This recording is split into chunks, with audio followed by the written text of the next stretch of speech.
Alright traders, I'm back again with another video. This time I want to take time to talk to you about using pivot points along with the Ichimoku system. Most of the time you use the Ichimoku system, it has its own built-in stop loss and take profit targets, but pivot points can help you to capture more of the profit and have other areas where you could put stop losses if you may have a bigger stop loss using the Kijun-sen or the Tenkan-sen. You have other levels that you can rely on.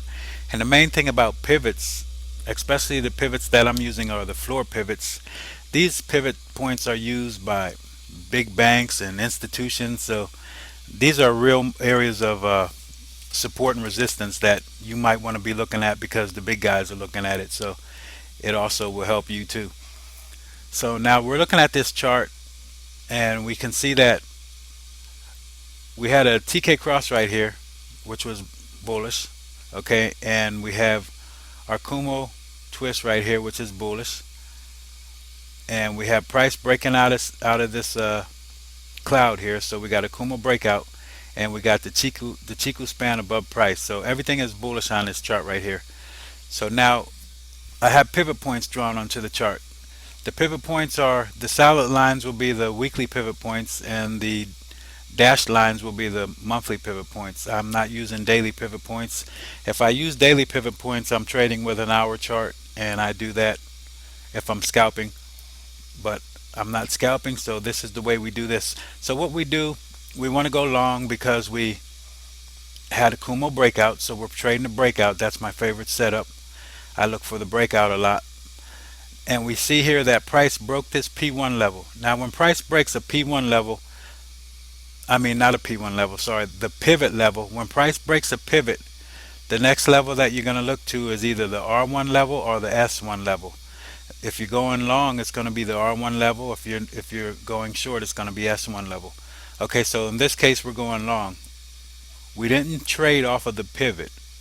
All we did was see that the pivot broke that level, and on a weekly time basis, if it breaks that pivot level, then you could pretty much say that the market is bullish, okay, because it broke above that weekly support level, pivot level. Now we broke the Kumo, so now we're in our trade. We're using the Ichimoku rules. Now you can see we broke this level, and our next target will be the R1. Okay, because I said you break the pivot level, you're going to shoot for R1. Well, we broke the Kumo, so we shot for the R1 level. Okay, so now price hit that level, and then it started to reverse, started retrace. This blue line here is going to be the daily. It's the daily Kijun-sen. I put that level there because I know that if I'm trading on a daily time frame, this level is going to be very important, and you can see the market is having a hard time getting through that level. So now it may bust back down and then try to break it again. Now what you do here, there's a couple things that you could trade here. This is an area where we're tracing. You could trade, you could use Fibonacci retracement levels and find where you might want to get into a trade. You could just use this level right here. This is the Tenkan-sen right here. So this Tenkan comes down. When it comes down, this is your level that you trade off of. It bounces off of the Tenkan. You put a order to go long here, and then you put your stop loss. You could put your stop loss below this long candle here, but we like to put it at the Kijun-sen because a lot of time prices attracted back to the Kijun-sen, and then it takes off again. But sometimes that's a big stop loss for some people, so you want to find another area that's good. You could put it right here below this long candle here, and basically it'll be at this Kumo level, which you could see is a flat Kumo top right here, which is another area of support. Okay, so maybe the market comes down to that level and then goes again. Now if the market breaks this level, if you didn't get in right here, when the market breaks this R1 level, I'm kind of wary of this level. I want to make sure we break that daily Kijun-sen. If it breaks that level, I want to put my stop where I'm going to get in the trade here, and I'm going to put my stop loss a little below this R1 level, okay? Because this is R1 level is going to be resistance. It breaks through, it's going to be support now. And if I use that R1 level, I'm shooting for this pivot right here because this is a monthly pivot, and it's going to be a strong level of resistance for us. But if we can break that level, then we shoot for the R2. Okay, but if we break this level, we can move our stop loss up to here. We break that level pretty well, we can move it up to here, and you just move your stop loss and you manage your trade, and you make sure you don't lose anything. Okay, So that's how you trade that. Looking at this chart here, we have some things happening that I like here. I was in a trade here and I got out of this trade right here. And when I got out, as soon as I got out, a little bit after I got out, the market took off and went to the level. I always say to myself, trade what you know, trade what you see. Okay. Usually I know that I have levels where I think the market may go, but it seemed like the market wasn't doing what I wanted it to do, so I got out. But you can see here, price broke this Kumo. Okay, we broke the Kumo. We had all bullish signals because you got a TK cross, which is bullish. Your Kumo twist happened, so up here you have a bullish Kumo, bullish Kumo future, and then your Chico span was above price 26 periods ago, so everything's bullish again. You broke this pivot level right here, this monthly pivot. I'm going to show you one thing. This is a very strong level. When this came up, price came up, these are 4-hour candles. It hit this level 1, 2, 3, 4 times here. That's 16 hours. Then it bounced off, and then it attacked it 1, 2, 3, 4, 5 more times, and that's 20 hours. And then another time it bust through. So this level is very strong right here for a while. So now we know that this level coming back the other way is going to be very strong again. So what we could do, once we broke this Kumo, we could put our stop loss right down here, which is only going to be 20 pips. Okay, so you break this Kumo on a Kumo breakout, and you take your profit looking from the monthly pivot. You want to go to the R1. So from here to here is roughly 80 pips, and you had a 20 pip stop loss. So your stop loss, you're 1 to 4. That's your ratio.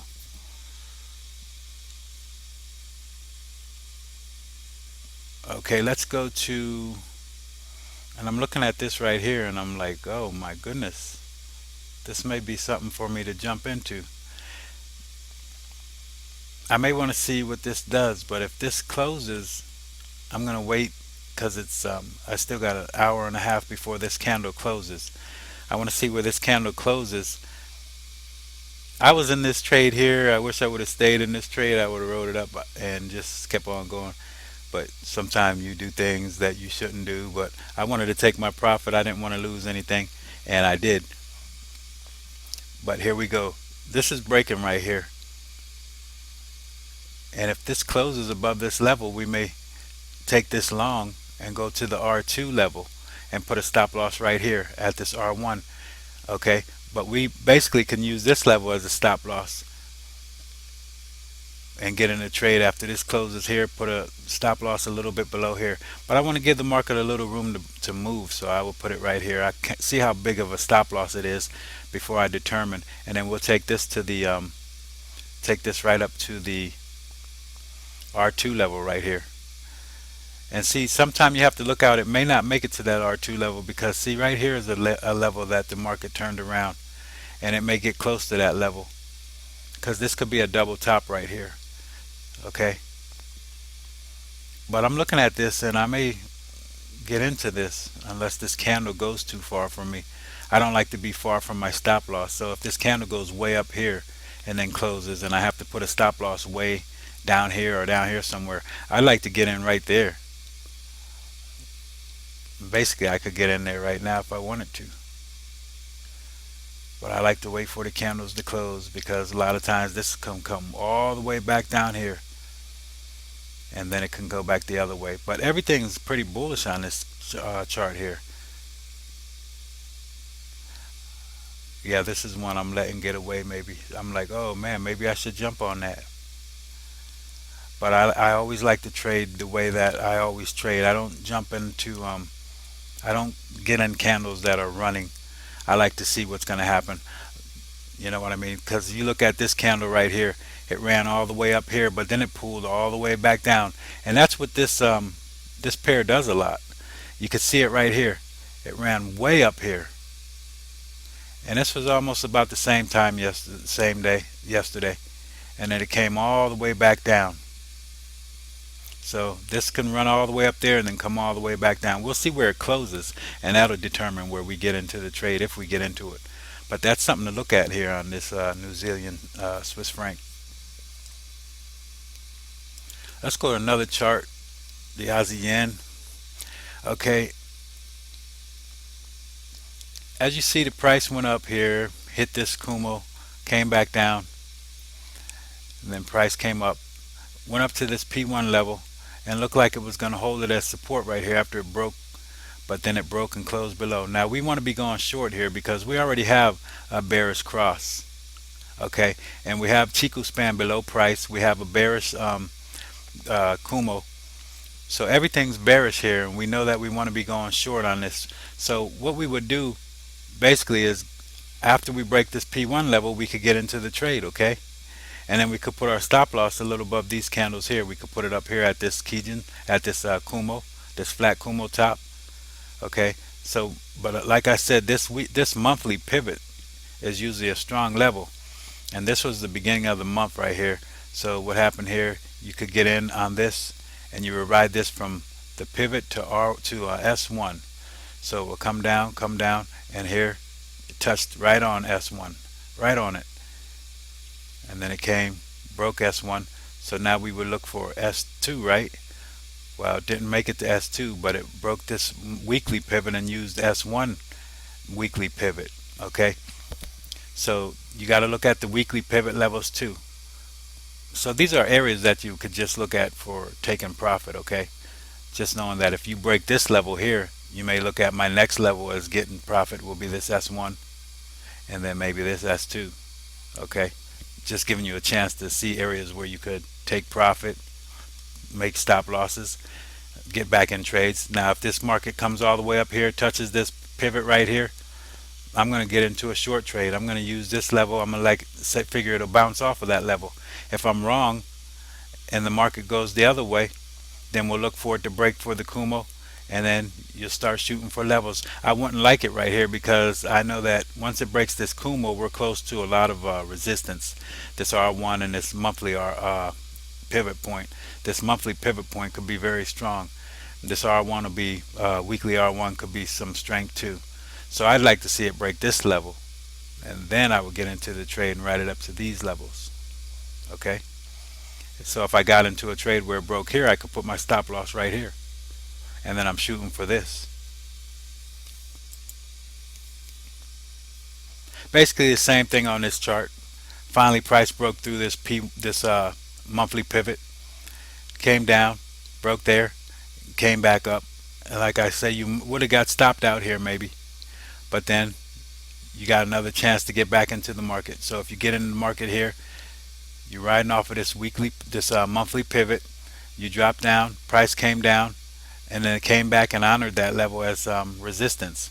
Here it was support, now it's resistance, and it honored that level, came down, retraced a little bit, came back down, and finally hit the S1 level. You have to be patient. You got into the market right here, and now you have to wait.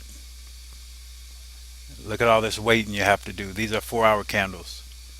So you're waiting and waiting, and finally you hit your target. But it's well worth it. If you just wait and be patient, move your stop loss along the way. Alright, this Euro Yen, basically the same thing again. We were up above the Kumo, bouncing around the Kumo, then we had a cross right here. TK cross below the cloud, strong cross, so we would want to get in. Maybe we get in right here. But we see this pivot level, this monthly pivot level. So we know that's a strong level, so we want to see what's going to happen there. Once the market closed there, we get in on this candle. Because everything on the Ichimoku system is already bearish. So you have bearish signs to go short. And here's where your level, a level that you could do it. You go here and you ride this again all the way down to the S1. Okay. And let's look at one more.